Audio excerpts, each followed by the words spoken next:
Hola, hola gente oyente, sean bienvenidos a este video en donde conoceremos 30 curiosidades de los Cuatro Fantásticos. Estrenada en el 2005, la cinta logró recaudar más de 330 millones, lo cual se considera un éxito moderado, es decir, algo bastante aceptable, pero no se compara con los grandes éxitos en taquilla de ese año. En cuanto a su dirección, estuvo a cargo de Tim Story, el mismo que llegó a dirigir estas otras películas.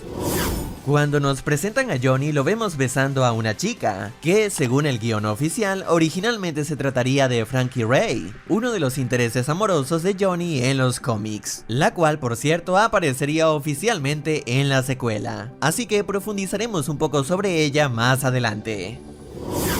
Cuando están en la nave y Victor está a punto de hacerle la propuesta a Susan, se ve que el anillo de compromiso que planea darle es plateado con verde, siendo estos los colores que caracterizan el traje de Doctor Doom.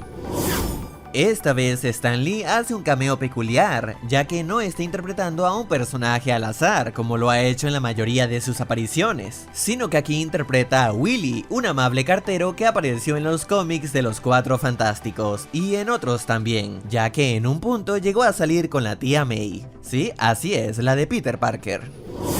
Durante el chequeo de sus signos vitales, Ben menciona que antes solía fumar. Es que antes fumaba.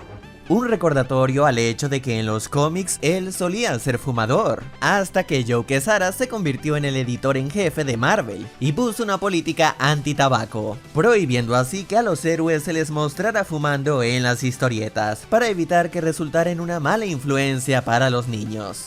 No usen drogas. En una de las escenas eliminadas se alcanzaba a ver que Reed, entre sus inventos descartados, tenía una especie de robot, tratándose de Herbie, un personaje que apareció por primera vez en la serie animada que tuvieron en los 70. El robot fue creado para reemplazar en cierta manera a la Antorcha Humana, dado que por un tema de derechos no podían utilizar al personaje en esta serie, así que para seguir llamándose los Cuatro Fantásticos incorporaron a este robot, que luego lo terminarían agregando también a los cómics. Antes de escoger a Julian McMahon como Victor, otro de los actores pensados para el papel era nada menos que Nicolas Cage. Esto lo confirmó uno de los artistas del arte conceptual. Además, mostró que el diseño corporal que se tenía pensado para Doom era más cibernético, aunque la idea no terminó convenciendo. Y a pesar de que Nicolas Cage no se quedó en el proyecto, posteriormente sí que interpretaría a otro personaje de Marvel, siendo Ghost Rider. Algo parecido ocurrió también con Robert Downey Jr., pues tal y como lo revela Jon Favreau en el libro The Story of Marvel, Robert fue otro de los considerados para el papel de Victor, antes de claro convertirse en Iron Man.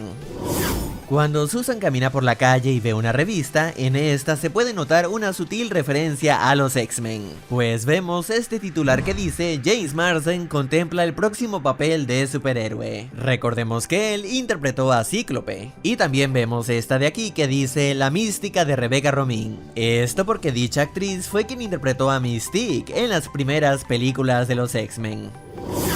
Por un momento en la versión en inglés, Johnny se refiere a su hermana como Invisible Girl, chica invisible, a lo que ella responde con esto, siendo una pequeña broma a que durante varios años en los cómics ese era el nombre que se le había dado a su personaje, hasta que después pasó a llamarse Invisible Woman, mujer invisible. En esta escena nos muestran que la máscara de Victor fue un regalo por parte del pueblo de Latveria, siendo este el país o reino ficticio que Victor gobierna en los cómics. Dicho lugar es mencionado también por este hombre justo antes de que Victor acabe con él. Tal vez podrías volver a Latveria, tu tierra. En una escena eliminada, Ben pasa por una galería que tiene el apellido de Jack Kirby, quien junto con Stan Lee creó a los Cuatro Fantásticos. En esa misma escena descubrimos que Alicia trabaja allí, y al entrar y estar un rato con ella, Ben pregunta por unas marionetas que ve, a lo que Alicia le responde que son de su padrastro, siendo una referencia a Philip Master, el amo de las marionetas, el cual utiliza arcilla radiactiva para hacer títeres de ciertas personas, con los cuales podrá controlarlas.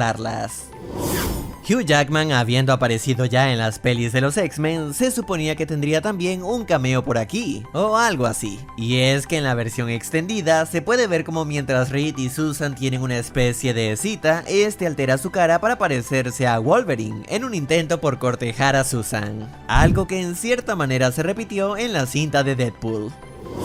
Para esta versión de la mole no se utilizó CGI de ningún tipo, es decir, nada de efectos por computadora, todo fue a la vieja escuela. Su maquillaje consistía en aproximadamente 20 kilos de látex, que los maquillistas tardaban alrededor de 3 horas en ponérselo. También utilizó dientes protésicos para que el tamaño de estos se encajaran con el personaje, por lo que el actor, además de cargar con todo ese maquillaje, tuvo que acostumbrarse a hablar con estos aparatos. Después de derrotar a Victor cuando lo envían en barco a Latveria, se puede ver a Ralph Winter, uno de los productores de esta cinta, así como también de las primeras pelis de los X-Men. A pesar de no haber contado con buenas críticas, el moderado éxito que tuvo en taquilla fue razón suficiente para dar luz verde a una secuela, que se estrenaría 2 años después, contando con el mismo director y con un mayor presupuesto, pero lamentablemente recaudó menos que su antecesora. Para la primera película, Jessica Alba se había teñido su cabello de rubio para encarnar mejor el papel, aunque en esta secuela, para evitar tener que pasar otra vez por el proceso de decoloración, la actriz ahora utilizaría una peluca. Por otro lado, al igual que la anterior, en esta secuela volvería a utilizar lentes de contacto azules, ya que sus ojos naturales son de color marrón. Esta vez Stan Lee hace un cameo como él mismo, es decir, llamándose por su nombre. ¿Nombre? Stan Lee. A lo que no le creen y se le niega la entrada a la boda, tal y como ocurrió en los cómics, donde en la boda de Reed y Susan no dejaron entrar a 2 hombres, y estos eran nada menos que Stan Lee y Jack Kirby. Para esta escena del helicóptero destruyendo la boda se utilizó uno de verdad, o al menos uno tangible, y es que con un mecanismo en el suelo lograron que este se deslizara de manera controlada para la seguridad de los actores. Eso sí, en cuanto a las aspas, estas sí fueron generadas por computadora. El actor que estuvo bajo la piel de Silver Surfer fue Doc Jones, quien también ha interpretado otros papeles conocidos con mucho CGI o maquillaje de por medio, como lo fue en Abracadabra, El laberinto del fauno, Hellboy o La forma del agua. En esta secuela conocimos a Frankie Ray, quien en los cómics, debido a un accidente que tuvo, adquirió poderes similares a los de la Antorcha Humana. Posteriormente conocería a Johnny y serían pareja. Esto hasta que Galactus, el devorador de mundos, llega a amenazar la Tierra, a lo que Mr. Fantástico hace un trato con él, buscándole otros planetas que pueda consumir y que no estén habitados. Pero para llegar a estos, Galactus necesitaba un nuevo heraldo, y es allí donde entra Frankie, quien se ofrece para ocupar ese puesto, y de esa manera alejar a Galactus de la Tierra. Con esto, Frankie adquirió poderes cósmicos y se alejó del equipo, pues ahora su hogar era el universo. Después de su encuentro con Silver Surfer, Johnny cae en el Medio Oriente, y un poco al estilo de Pixar con su A-113, quisieron esconder el número 4 por la cantidad de integrantes del equipo, pues si se fijan lo vemos por aquí trazado en la arena.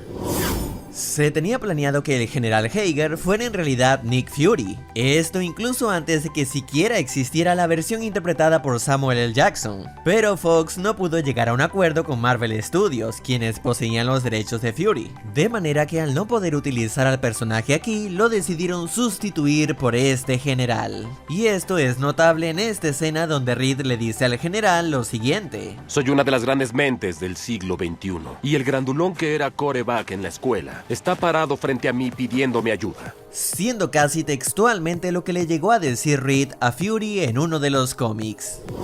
Para la escena en la que Ben se topa con un oso, buscaron a uno de verdad. Obviamente contaron con todas las medidas de seguridad, pero aún así el actor se encontraba nervioso, más que todo por su atuendo, ya que tenía miedo que el oso lo confundiera con una especie de salmón gigante. Sí, adiós, ya vete, bubu.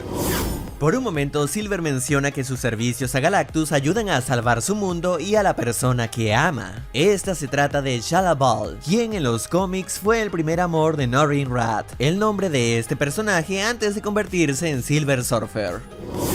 La emblemática unión de manos de los Cuatro Fantásticos se recrea durante el clímax, cuando el equipo toma la decisión de otorgarle los poderes a Johnny, para así poder derrotar a Doctor Doom.